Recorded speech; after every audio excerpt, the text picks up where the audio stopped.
സ്ത്രീകൾ എത്ര വലുതാണെന്നും ഈ സ്ത്രീ എന്ന് പറയുന്ന ഒരു വ്യക്തിത്വം ഇല്ലെങ്കിൽ ഇതാരേ ഇല്ല എന്ന് മനസ്സിലാക്കുന്നതും എനിക്ക് ഭയങ്കര അഭിമാനം തോന്നി. കാരണം ശരിക്കും മനസ്സിലാക്കേണ്ടുന്ന വ്യക്തിത്വങ്ങൾ എന്ന് പറയുന്നത് സ്ത്രീ മാത്രമല്ല, പുരുഷനും കൂടെയാണ്.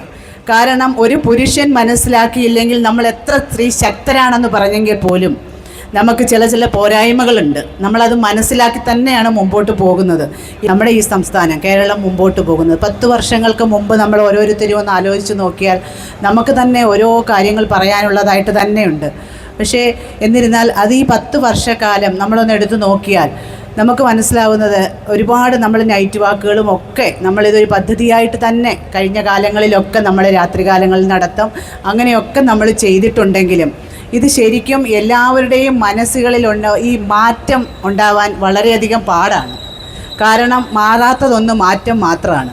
കാരണം മാറണമെന്നുണ്ടെങ്കിൽ നമ്മൾ ഓരോരുത്തരും മനസ്സുകൊണ്ട് വിചാരിച്ചെങ്കിൽ മാത്രമേ ഒരു മാറ്റത്തിന് സാധ്യതയുള്ളൂ.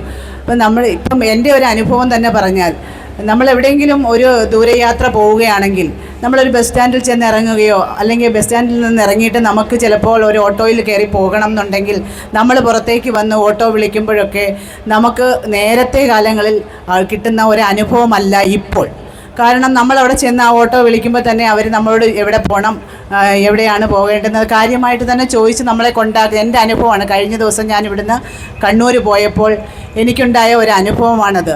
കാരണം എന്ന് വെച്ചാൽ ഞാൻ ആ കണ്ണൂർ ബസ് സ്റ്റാൻഡിൽ ഇറങ്ങി വെളിയിലേക്ക് വന്നു, ഒരു ഓട്ടോയിൽ കയറി. ആ ഒരു ഓട്ടോ റിക്ഷ ഓടുന്ന തൊഴിലാളി അദ്ദേഹം എന്നെ ഞാൻ എവിടെയാണോ റൂം എടുത്തിരിക്കുന്നത് വെച്ചാൽ അവിടെ കൊണ്ടുവന്ന് വിട്ടപ്പോൾ ഞാൻ ആ ഡോറിൽ തട്ടി. ഇപ്പം ആ സെക്യൂരിറ്റി നല്ല ഉറക്കമാണ്. രാത്രി വെളുപ്പിനെ 4 മണിയാണ് സമയം. അപ്പോൾ അത് ഉണർത്തിയപ്പോൾ അദ്ദേഹം ഉണരുന്നില്ല. പക്ഷേ അദ്ദേഹം അപ്പോൾ ഈ ഓട്ടോ പൈസ കൊടുത്തിട്ടാണ് ഞാൻ അങ്ങ് പോയത്. എന്നിട്ടും ഈ ഓട്ടോ ഓടിക്കുന്ന ആൾ പോയില്ല. അവിടെ നിന്ന് ഞാൻ അകത്ത് ആ സെക്യൂരിറ്റിയെ വിളിച്ചുണർത്തി കതക് തുറന്ന് ഞാൻ അകത്ത് കയറിയപ്പോൾ എന്നെ വിളിച്ചു ചോദിച്ചു, മാഡം ഞാനിനി പൊയ്ക്കോട്ടെ എന്ന്. പക്ഷെ എന്നിരുന്നാലും നമ്മൾ വന്ന് ഒരു എവിടെയായാലും ഒറ്റപ്പെട്ട് കാണുമ്പോൾ പുരുഷന്മാരായാലും ആരായാലും വന്ന്, മാഡം നിങ്ങൾക്ക് എവിടെയാണ് പോകേണ്ടത്, എൻ്റെ സഹായം വല്ലതും ആവശ്യമുണ്ടോ, ഞാൻ സഹായിക്കേണ്ടതായിട്ടുണ്ടോ എന്ന് ചോദിക്കുമ്പോൾ ഉണ്ടാകുന്ന ഒരു ധൈര്യവും ബലവും വളരെ വലുതാണ്. അത് എല്ലാവരും അങ്ങനെ ഇപ്പം നമുക്ക് എല്ലാ സഹായത്തിനും പോലീസ് ഓഫീസേഴ്സ് അല്ലെങ്കിൽ മറ്റുള്ള ആളുകളൊക്കെ ഉണ്ട്. എന്നിരുന്നാൽ പോലും നമ്മുടെ സമൂഹം നമ്മുടെ കൂടെ. അതുപോലെ തന്നെ ഞാനിപ്പോൾ പറയുകയാണ്, ഒരു ഡെലിവറി ടൈം, ആ ഡെലിവറി ടൈമിൽ ആ ഒരു സ്ത്രീ അനുഭവിക്കുന്ന വേദന കണ്ടുകൊണ്ട് അവളുടെ ഭർത്താവ് ഇതെല്ലാം കഴിഞ്ഞ്, ഇപ്പം പണ്ടത്തെ കാലമല്ല, ആ ഡെലിവറി സമയത്തും ഭർത്താവിന് ഡെലിവറി റൂമിൽ ആ ലേബർ റൂമിൽ കയറി നിൽക്കാനുള്ള അതുകൊണ്ട് കാണാൻ പറ്റും, ഒക്കെ ചെയ്യാൻ പറ്റും. ആ അവസ്ഥയിൽ അങ്ങനെ കണ്ട ഒരു വ്യക്തി ഡെലിവറി കഴിഞ്ഞ് കുഞ്ഞിനെയും തള്ളയെയും റൂമിലേക്ക് മാറ്റിയപ്പോൾ ആ വ്യക്തി ചെന്ന് ആ വൈഫിൻ്റെ കാല് തൊട്ട് വന്നിക്കുകയാണ്.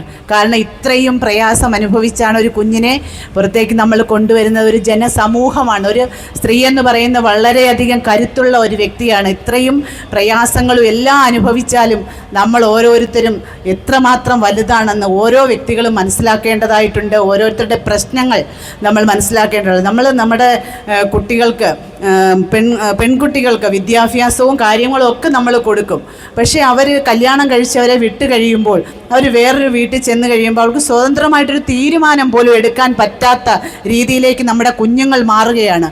എത്ര വിദ്യാഭ്യാസ യോഗ്യതയുണ്ടെങ്കിൽ പോലും നമ്മൾ കണ്ടുവരുന്ന ഓരോ ആളുകളെയും നമ്മളൊന്ന് മനസ്സിലാക്കി നോക്കണം. കാരണം അവരുടെ പ്രശ്നങ്ങൾ പരിഹരിക്കാനോ സോൾവ് ചെയ്യാനോ അല്ല അവർ ശ്രമിക്കുന്നത്, എങ്ങനെ എക്സൈപ്പ് ആക്കി മാറിപ്പോവുക എന്നതാണ് അവർ. കാരണം അങ്ങനെയാണ് നമ്മുടെ കാലങ്ങൾ ഇപ്പോഴും കാണും. പക്ഷെ അതിൽ നിന്നൊക്കെ ഒരുപാട് മാറ്റങ്ങൾ നമുക്കുണ്ടാവണം.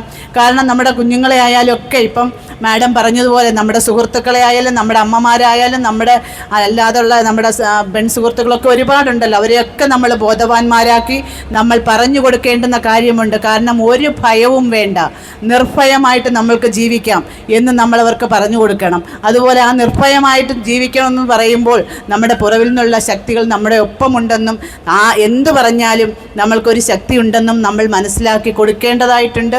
അതാണ് നമ്മുടെ ഈ വനിതാ ദിനത്തിൽ ഓരോ വ്യക്തികളും ഓരോ സ്ത്രീകളും മനസ്സിലാക്കേണ്ടത്. എല്ലാവർക്കും വനിതാ ദിന ആശംസകൾ നേർന്നുകൊണ്ട്